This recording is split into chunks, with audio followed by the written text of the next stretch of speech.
Hi, everyone. Welcome back to the Capella podcast. Today we have Heather Magill on. Hi, Heather. How are you doing today?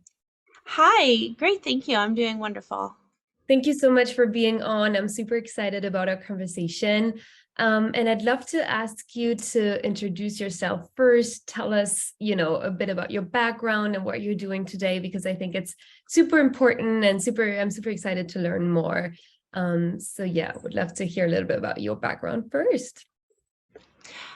Thank you. So I am a postpartum doula. I have been um, working as a postpartum doula for about 4 years now as my main career, but I started my journey with training about 12 years ago. So, yeah, I'm also a mom of three school-age kids, and I live in Massachusetts. Wow. So can you tell us a little bit more about, let's say, like your typical day as a postpartum doula? What are the most common things you will help new parents with? Yeah, one of the things I love about my job is that there is so much variety from day to day. Every family's needs are different every time, every day the needs might change from day to day. So there is a lot of variety in what I do, but typically I'm there to support parents with whatever they feel are the biggest needs or stressors that they're dealing with at the moment. So some of the most common ones would be sleep.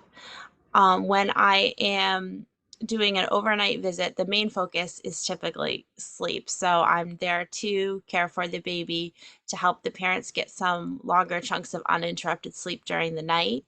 And during daytime visits, sometimes parents also will go to have a nap or a shower or some kind of other time to themselves while Mhm. I'm there. So I also help families with baby care and learning how to um, care for their babies, learning the baby's cues. I have training as a breastfeeding educator. I've done trainings about different types of baby wearing, safe sleep. I know some things about car seat safety. So, all of those types of questions and education. A lot of first time parents will wait and do their baby's first bath while I'm there to help and guide them or demonstrate, help them get a little more confident with baths and diaper changing and that type of thing.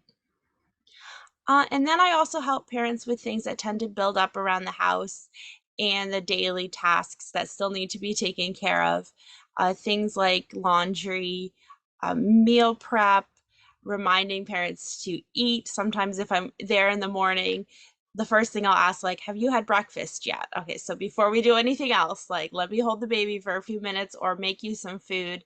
Just make sure you have something to eat in the morning. Make sure you have a chance Mhm. to take a shower um, or those types of things as well. So it's usually a little bit of everything and just all those needs that we tend to have when the new baby is really taking up so much of our time and attention. I love that. And I've never had a postpartum doula on the show, and that's why I have a ton of questions. What are the parents' biggest kind of fears or the things that they, need help with the most, do you think? Is it just the sleep part and I want someone to help me sleep train the baby, or are there any big, you know, things, fears that people have on a like regular basis for you and your job, questions that you have to answer all the time? Um, are there any things that is there anything that just comes up over and over and over again that we could answer here kind of once and for all? Um, Yeah, I think probably the biggest question that I get asked most often is just, is this normal? And it's not necessarily, obviously, the answer is not always the same depending on what people are asking about. But just in general, a lot of people don't have much experience with newborns before they have their own baby.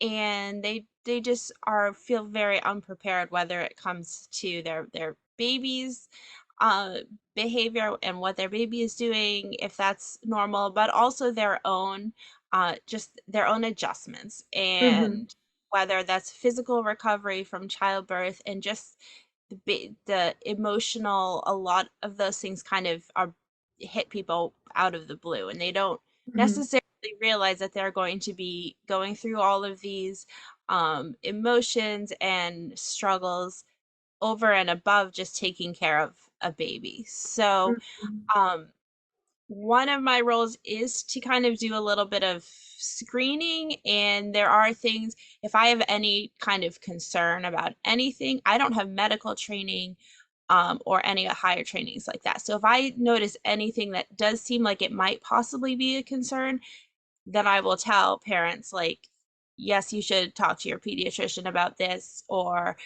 talk to an IBCLC or a therapist or whatever resource Mm-hmm. might be helpful for that situation. But then many of the other times, it's not really something that is necessarily a potential problem. And so in those cases, I'm just there as a reassurance that, like, yes, all parents, tend to feel these different feelings, or sometimes babies cry and we have to find out ways to soothe them, or all of these different things. So I can draw on my own experience, and then I also do a lot of listening, because sometimes there's an information overload where parents have tons of resources and people telling them what they should do, but nobody's really listening to what's working for them or what they want to do. Mm-hmm. So I spend a lot of time, besides helping and giving advice, kind of foundationally is listening to parents and to their needs and Mm-hmm. their situation, and helping them to kind of integrate the advice with their own, with what's going to work for them. I love how you mentioned that the biggest question people ask is this normal? Because I've heard that so many times. And it seems to be kind of across the board that the is this normal question is the biggest kind of worry. How do you answer that question? So obviously you said you're not a doctor, so you will refer them to someone that's trained in that specific field if you have any doubts. But most of the time you said it's not, it is normal and it's not necessary to get a doctor. So how do you basically assess what's, very critical versus what's kind of just normal and they need to get used to it? Um, yeah, do you have any method of differentiating the different, scenarios and seeing what's actually going on? Um, like I said, I think a lot of it is just asking questions and listening. And I do encourage parents. Sometimes parents feel hesitant to call the pediatrician because they don't want to, like, bother them with silly questions or whatever. So um, sometimes it's a matter of just, like, it's okay. Like, even if it turns out to be nothing, like, your doctor is there to help you and they want you to call them. And, that's okay to do that. Um, but it really depends on the situation, and listening to the feelings, and not necessarily the words of what the parents are saying, but like trying to really get beyond that to, Mhm, what's actually going on. So, like I mhm, said, I don't do anything like as far as a medical assessment, but I do have that experience now working with like, probably over 100 families, and just seeing a wide range of what is and mhm, isn't normal, that I have that experience that most new mhm, parents um, don't have, and just a little bit more of an outside perspective. Because even when I had my own babies, I found myself wondering the same things, even with my own training and my mhm. experience. And when I had my third baby, I would still like notice things and be like, is that okay? Are they okay? Because we do have this heightened level Yeah. of anxiety and kind of tuning in biologically that is there to help us, protect our Mhm. babies, but it can still kind of go haywire sometimes. So just having a little bit of an outside perspective um, can be really helpful. Definitely helps for sure. When do people usually reach out to you? Like at what stage? Is it more people who know that it might be super beneficial to have a postpartum doula, and therefore they prepare and basically try to get in touch with you even before the baby's born? Or is it more kind of people in distress, like, I don't know what to do, I need someone to help me, and I read somewhere on the internet that I could hire someone to help me, and are you free tonight, basically? So is it more of a planned thing, or is it more of a stress induced call that you get? I definitely get both. And Mm-hmm. I have noticed probably over the past few years the proportion of people looking into this during pregnancy and Mm-hmm. doing their research and calling and interviewing multiple doulas and really looking into it. I think more and more people are starting to Mm-hmm. do that, Mm-hmm. which is wonderful. Like when I had my first baby, I had never even heard of a postpartum doula, and I do think that awareness is growing in our culture, and I think that's great. And I love talking to those families. Often, when they're really prepared like that, they will be looking into a variety of doulas and talking to them and finding the best fit for Mm-hmm. their situation and their personality, and we can really kind of get to know each other. Usually, if it's a few months before the birth, we'll check in via email a few times, and I have resources to help parents prepare ahead of time, Mm-hmm. um, as well. So that's wonderful. I love doing that. I do also get those calls. My baby's 2 weeks old. I haven't slept in 2 weeks. We really need some help, and that's great too. I think my schedule is very flexible because things Mm-hmm. always change um, with due dates. Obviously, most people don't know exactly what date their baby is going to be born. So sometimes I may end up with a little extra space in my schedule, or a family is sick or something like that. So I do accommodate last minute requests as much as possible. And sometimes it's possible and sometimes it's not, depending on my commitments. But I definitely get those calls, and those are some of the parents who tend to be the most grateful, like, we really needed this, and it's Yeah, really good to be able to step in and fill in for those situations yeah, too. for sure. For sure. You mentioned sometimes helping out people at nighttime. So how does that happen? Do you spend the entire night at people's houses, or part of the night, or do you train them to sleep train their babies themselves, or do you do some part of this sleep training yourself? Tell me a little bit more about nighttime, what you do during the night. Yeah. I don't typically do sleep training because usually when I work with families, it's in the very early Mhm. days and weeks, maybe up to 2 or 3 months from Yeah. of the baby's life. So that's a little bit young to start sleep training, and not every family even wants to sleep train. So I work with all types of families with all types of parenting styles, but usually the babies that I work with aren't old enough for sleep training, even if that is something that the parents are choosing to do. So Hmm. I usually do an 8 hour night overnight at the family's home, um, sometimes a little more depending on the situation. And yeah, I'm there for a family that's bottle feeding. I will just take over the baby care all night. Parents can go have a good night's sleep. See you at 6 o'clock.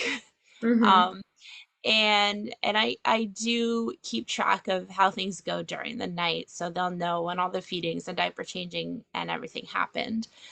For a breastfeeding family, sometimes I'll bring the baby to mom to breastfeed without even having to get out of bed, and then I can come and collect the baby and do all the rest of the soothing. So Hmm. I'm there, with the responsibility for the baby so that you can kind of switch off and have those 8 hours of sleep or downtime for Hmm. yourself. And do So that's people do one of the that? Yeah. services that I So sorry to interrupt you. Do people have this kind of service? Like, is it like a one-off thing, or do you have some clients that will have you sleep over like 2, 3 times a week? Like how does that work? I do both. I Mhm, don't have a minimum number of nights that I do. So some families it is just once in a while, or just once to get that one good night's sleep. Or occasionally I'll work with families where maybe one of the partners is traveling for work and the other partner would just feel more comfortable having a second set of hands at there during the night. And then other families, yeah, I'll do 2 or 3 nights a week for 2 or 3 months, and it's more of a long-term regular thing. mhm. So it all depends on the needs of the family and their budget, and it's very customized. Obviously. Do you think that everyone should hire a postpartum doula, or do you think that some people really might not need it, or is it really something that like everyone needs and everyone should do if obviously they can, if they have the financial possibility to do it? I believe that everyone needs postpartum support for Yeah. sure. I think that it it's very unrealistic, the image that we have in our culture, like the parents coming home to an empty house with a newborn, good luck, see you in 6 weeks, trying to figure it all out on their own with no support. It's not really how over time and throughout history, people have babies in a village, in a community, Yeah. extended family nearby. They help other people when they have their babies. So they have some experience with what's normal and what's not normal. Then they have people coming to help them. Um, so I definitely think that everyone needs postpartum support for sure. Mhm. For sure. As a postpartum doula, I see my role as filling in those gaps. Mhm. So if you're someone who is lucky in our culture to have extended family nearby that you have a good relationship with, Mhm. that don't have commitments that prevent them from Yeah. being supportive to you, you can definitely create a village or have a support system that doesn't include a postpartum doula. And if that's the case for you, like that's wonderful. That's amazing. But I think Mhm. it's also pretty rare in Yeah. our culture. So if you do have any of those gaps, and sometimes it's from living far away from extended family, sometimes extended family has work commitments or medical issues where they can't help as much as they would like to. Sometimes the relationships are strained and they're around, but they're maybe not very helpful. Mhm. um, so if you have gaps like that, that's where the role of a postpartum doula comes in. Mhm. As a profession, I think people have kind of been informally doing this work for a very long time, but Yeah. now that it's more widespread that people don't have other forms of support, then I think it's a really great option. Like you said, if you can afford it, if you have that availability. I've worked with some families where for maybe the parents, for some reason, the baby's grandparents can't help out as much as they would like. And so Mhm. they have actually hired me to be there and support their children as they become parents. Mhm. Um, so there's all different situations with that. And then there's also things like virtual support. So one Oh thing yeah. that I Mhm. offer is a virtual support service through messaging, through Zoom drop-in groups, through providing resource articles that I have, vetted and curated personally for each person. So if you're in a situation where you either don't need the practical hands-on help, maybe you do have other people to support you with that. Maybe you live in an area where there's not a lot of postpartum doulas, or you can't necessarily afford to have someone come for many, many hours to offer one-on-one services. I do also offer virtual support. So there's lots of creative ways that you can get that support that you need. Mhm. Yeah, that's super interesting. And talking about virtual support, have you seen maybe in the couple of, years you've been doing this, and maybe, the shift has been bigger and has taken a longer time, but have you seen people use more and more technology, apps, connected cribs, connected baby monitors, or anything of that sort over time? And do you feel like there's a shift and people are more kind of at ease with having, these tech driven tools around their houses, and that they trust them more and more, and therefore they have the support by, technology, and need less human support. Or obviously people are always going to need human support, but what are your views on how people interact, be tech or technology that is made to support parenting? I think technology can be a great tool. One of the things that I like to, tell parents, like, it's only helpful if it helps. So different tools are helpful for different people in different ways, and something that might be helpful for one person isn't necessarily helpful for someone else. But I think that if you have this tool and it's working for you and it's helping you, that's great. And I love that parents have the opportunity to explore so many new um, technologies or tools that they can use. Not everything is going to be helpful for everybody. And I think if it's something that's making you maybe more anxious, um, or more isolated, then no, that's probably not the best thing Mhm. for you to be using. But the same exact tool could make someone else feel a lot more calm and peaceful in their experience. Mhm. So that's one thing that I do, is I don't tell people like, oh, you need to do things this way or you need to do this one thing, but I do say, here's a variety of things that other people found helpful. Let's see Mhm. which one of these things, might be helpful for you. So I Mhm. think the more options, the more tools, the more creative ways that people are finding to use technology to support parents, um, that's wonderful. Like, you can never have too many types of support available. Mhm. So I have seen lots of parents using the connected cribs, the apps, and telling me that that's really helpful for them. So if that's their experience, then I totally support them in that, and I think that's wonderful. Yeah, and so do you have a couple of examples of tools that parents have found useful and have told you that they find it useful? Because anyone listening could be like, I don't know if that could help me, if that could help me, but I don't know if they hear the name of a thing they've considered buying or that they've considered using, it might, be vetted by another parent. So do you have, like, I don't know, two, three examples of things that people use that is helpful to them? Sometimes is like the baby tracking apps. So I Mhm. keep track of, feedings and diaper changings and things while I'm with the client. So sometimes I just take a note on my phone or use pen Mhm. and paper. But if a family is using an app to track all those things, then I can, log into that app and update it, and they have all that information together. So things like that can be really helpful. Mhm. I work with families who use some of the cribs, like the Snoo and the other brands, and again, um, some families don't use Mhm. those type of things, and they have, they're great without them. But if a family is using that and it's working for them, then um, I'm there to support them with that. Maybe Mhm. give them some ideas for how to make it, easier to eventually transition away from that. Mhm. Um, and yeah, so we use things like that as well.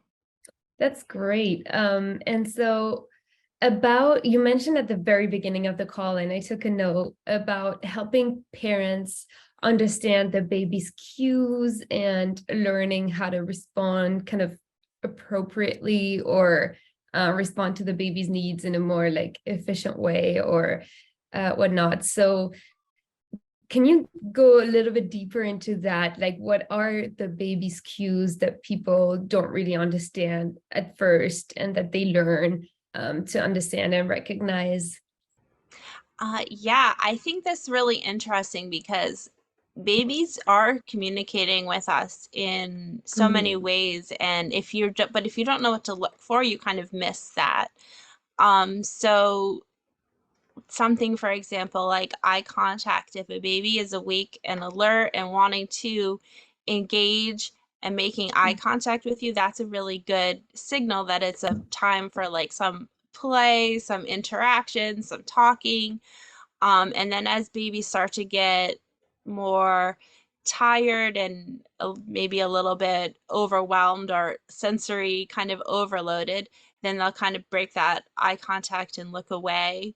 And if you're alert to those types of signals, then that will let you know that it's time to maybe dim the lights and have some, quiet cuddles and not try to Hmm. push and continue to get baby's attention because they're signaling like, okay, that's enough for now. I need a rest. Hmm. So things like that, or, like head movements and things that start to show hunger signs before the babies get really crying and distressed from hunger. So you can start to feed them before that they reach that crying from hunger stage, which is actually makes it more difficult to feed them because then they're more dysregulated. So Hmm. things like that. That's really interesting. And I'm sure a lot of people are really grateful to you for teaching them these skills. Because I've spoken to neonatologists and they've told me that it takes a parent 4 to 6 months to really start understanding what their baby needs. And so if you can learn that quicker, I hope and I guess that they're super happy and grateful about it. Um, so yeah, well, this was a very, very interesting conversation. I want to ask you to tell us where people can find you if they want to work with you, if they want to learn more about what you do. I also know that on your website you have this tool that people can download to kind of set themselves up for success. So yeah, tell us where we can find you. Thank you. So my business is Infant Concierge. My website is infantconcierge.com. I do have a free download on my website, a kind of journal guide for the nesting stages of pregnancy when you're thinking of looking ahead to what life is going to be like with your baby. There's journal prompts there, there's conversation starter questions, there's resources also that it can be helpful as you're preparing for your baby. I'm also at Infant Concierge on Instagram and Facebook. And I just wanted to mention quickly too that I do run monthly Zoom meetups for new and expectant parents to connect with slightly more experienced parents and Mhm. hear some different stories and journeys of what life is like with a baby and help answer some of those, oh, is this normal question? Because there's such a wide variety of normal. So you get to hear Mhm. from parents and their own experiences. So Mhm. those are also usually on my Facebook and Instagram and in my newsletter as well. I will definitely make sure to put all of that in the description as well, so that people can click on it and find you. So one last question that I love to ask everyone who comes on this show at the end, and it's a very high level and there's no right or wrong answers, is if right now you were faced with a new parent who just came home with their new baby and are completely clueless, don't know anything about it, have never done this before, what are your top 2 or 3 tips or pieces of advice that are very broad, very general, but also very useful, or the big, things that they should live the next couple of weeks of their lives by? So yeah, what would you tell them?